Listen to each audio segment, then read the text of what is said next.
चलिए, एक बहुत ही दिलचस्प कहानी और उसके पीछे छिपे गहरे सच पर बात करते हैं। हम सभी के पास हर दिन 24 घंटे का एक खजाना होता है, बिल्कुल तय। लेकिन उस खजाने को हम कैसे खर्च करते हैं, बस यही हमारा भविष्य तय करता है। तो असल में कामों को टालने की कीमत क्या चुकानी पड़ती है, आइए समझते हैं। जरा सोचिए, क्या होता है जब मैं इसे कल कर लूंगा सिर्फ एक बहाना नहीं रहता, बल्कि जीवन जीने का एक स्थायी तरीका बन जाता है। ये एक ऐसा सवाल है जो सोचने पर मजबूर कर देता है कि कैसे हमारी छोटी छोटी देरियां, कल पर टालने की आदतें किसी की भी पूरी नियति हमेशा के लिए बदल सकती हैं। आने वाले कल का जाल, यानी असीमित समय का भ्रम। ये कहानी हमें रवि नाम के एक 19 साल के लड़के से मिलवाती है। वो समझदार था, उसके सपने भी बहुत बड़े थे, लेकिन वो एक बहुत ही गहरे भ्रम में जी रहा था। उसे लगता था कि उसके पास समय की कोई कमी ही नहीं है। अब रवि का वो भ्रम असल जिंदगी में दिखता कैसा था? बस लगातार फोन पर रील्स देखना, घंटों घंटों गेम खेलना, दोस्तों के साथ फालतू की बातें करना और बिना किसी उद्देश्य के बाइक पर घूमते रहना। माता पिता उसे बार बार चेतावनी देते थे, लेकिन वो हमेशा यही सोचता कि अरे अभी तो पूरी जिंदगी पड़ी है, और अपनी पढ़ाई को बड़े आराम से कल पर टाल देता। और यहीं पर आलस्य की इस सटीक परिभाषा पर गौर करना बहुत जरूरी हो जाता है। इसे एक दीमक के रूप में देखा गया है। मतलब कामों को टालना सिर्फ सफलता को आगे नहीं खिसकाता, बल्कि ये बिल्कुल एक दीमक की तरह काम करता है। एक ऐसी विनाशकारी आदत जो धीरे धीरे इंसान की पूरी क्षमता को अंदर ही अंदर खोखला कर देती है। फिर आती है एक कड़वी चेतावनी, यानी निष्क्रियता का परिणाम। एक बिल्कुल आम सी शाम थी। रवि मजे से फोन पर गेम खेल रहा था। तभी अचानक सच्चाई पूरी ताकत के साथ उसके सामने आकर खड़ी हो गई। अब इस भारी अंतर को देखिए। एक तरफ रवि है जो अभी भी गेम खेल रहा है, रील स्क्रॉल कर रहा है और अपने माता पिता के पैसों पर पूरी तरह निर्भर है। दूसरी तरफ उसका सहपाठी केशव है। उस शाम रवि को केशव का फोन आता है और वो बड़ी खुशी खुशी बताता है कि उसे रेलवे में 80,000 रुपये महीने की पक्की सरकारी नौकरी मिल गई है। ये फोन कॉल रवि के लिए किसी सदमे से कम नहीं था। उसका दोस्त सफलता के शिखर पर पहुंच चुका था और वो खुद वहीं का वहीं अटका हुआ था। फोन कटते ही रवि अंदर से पूरी तरह टूट गया।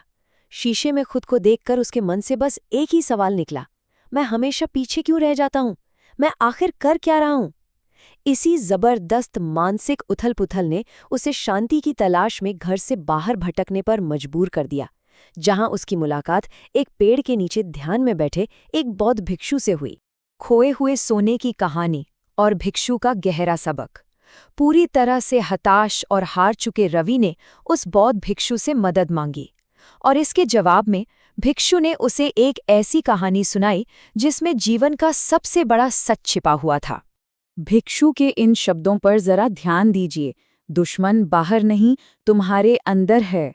ये एक बहुत ही गहरी बात है। जो लोग समय को अपने नियंत्रण में नहीं रखते, वे अंततः जीवन की दौड़ में बुरी तरह हार जाते हैं। भिक्षु ने राजा विक्रम और एक बेहद गरीब, बेबस आदमी रामू की कहानी सुनाई।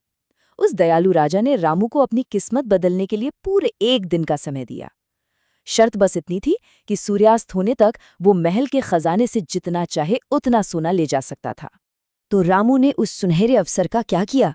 वो सुबह देर से उठता है, बड़े आराम से अपना नाश्ता करता है। फिर दोपहर में एक पेड़ के नीचे उसकी 30 मिनट की नींद पूरे 4 घंटे में बदल जाती है। और सच कहें तो हम सभी जानते हैं कि वो 30 मिनट का अलार्म कितना बड़ा धोखा होता है। खैर, जब वो बदहवास होकर सूर्यास्त के समय महल पहुंचता है, तब तक बहुत देर हो चुकी होती है। खजाने के दरवाजे हमेशा के लिए बंद हो चुके थे। और यहीं पर भिक्षु का मुख्य संदेश छिपा है। उस कहानी के दयालु राजा की तरह ही ये ब्रह्मांड, ये प्रकृति भी हर सुबह हम सभी को समय का एक नया खजाना देती है। लेकिन होता क्या है? ज्यादातर लोग मैं इसे कल कर लूंगा कहकर उस अनमोल खजाने को बिल्कुल रामू की तरह ही बर्बाद कर देते हैं। जागृति और परिवर्तन, यानी एहसास को अनुशासन में बदलना। यह कहानी सुनकर रवि को यह कठोर सच्चाई समझ में आ गई कि अपनी असल जिंदगी में वो बिल्कुल उसी रामू की तरह बर्ताव कर रहा था। ये वास्तव में एक बहुत ही शक्तिशाली क्षण था। इस कड़वी सच्चाई ने रवि को अंदर से तोड़ तो दिया, लेकिन साथ ही उसे एक नए सिरे से खड़ा भी किया। उसने उसी पल फैसला कर लिया कि अब एक भी सेकंड बर्बाद नहीं होगा। विकल्प बिल्कुल साफ था, या तो समय के साथ चलो या फिर समय तुम्हें बहुत पीछे छोड़ देगा। और अगली ही सुबह से रवि की एक बिल्कुल नई दिनचर्या शुरू हो गई। सूरज उगने के साथ उठना, मन को एकाग्र करने के लिए ध्यान करना, पढ़ाई के लिए एक बेहद सख्त शेड्यूल तय करना और डिजिटल डिस्ट्रैक्शन से तो पूरी तरह दूरी बना लेना। अपना पूरा जीवन बदलने के लिए उसने इस कड़े अनुशासन को अपनी आदत बना लिया। और इसके परिणाम वे खुद अपनी कहानी कहते हैं। रवि ने अपना खोया हुआ सारा आत्मविश्वास वापस पा लिया, अपने लक्ष्य पर बिल्कुल अर्जुन के तीर जैसा फोकस रखा, और नतीजा ये हुआ कि कुछ ही समय बाद वो अपने कॉलेज के टॉप 3 छात्रों में शामिल था। जो दोस्त कभी उसका मजाक उड़ाते थे, मजे की बात देखें, वही अब उसकी सफलता का रहस्य पूछने लगे थे। वर्तमान में महारत हासिल करना जीवन का अंतिम रहस्य। अपनी इस शानदार सफलता के बाद रवि अपने उस गुरु यानी उसी बौद्ध भिक्षु को धन्यवाद देने के लिए उसी पेड़ के पास वापस गया। लेकिन जब रवि वहां पहुंचा तो वो भिक्षु जा चुके थे। पीछे रह गया था तो बस एक लकड़ी का बोर्ड, जिस पर एक बहुत ही सशक्त संदेश लिखा था, जिसने समय को साध लिया, उसे अब किसी शिक्षक की जरूरत नहीं। समय बीतता गया और आगे चलकर रवि एक बहुत ही सफल बिजनेसमैन बना। जब भी उससे सफलता का रहस्य पूछा जाता तो वो इसी जादुई संख्या की ओर इशारा करता, 24। प्रकृति सबको बराबरी से हर दिन ठीक 24 घंटे का ही समय देती है।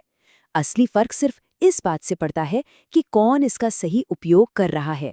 रवि ने जीवन का ये सबसे बड़ा और अंतिम रहस्य साझा किया, वर्तमान क्षण। जो काम आज टाल दिए जाते हैं वे भविष्य के बंद दरवाजे बन जाते हैं। अगर कुछ भी संभव है तो केवल और केवल वर्तमान में, इसी पल में। तो इस पूरी चर्चा का अंत एक बहुत ही विचारोत्तेजक सवाल के साथ होता है। क्या आज का दिन वो दिन होगा जो सब कुछ बदल देगा, या ये सिर्फ एक और कल बनकर रह जाएगा? ये हम सभी के सामने उस 24 घंटे के खजाने का सही इस्तेमाल करने की एक बहुत बड़ी चुनौती है।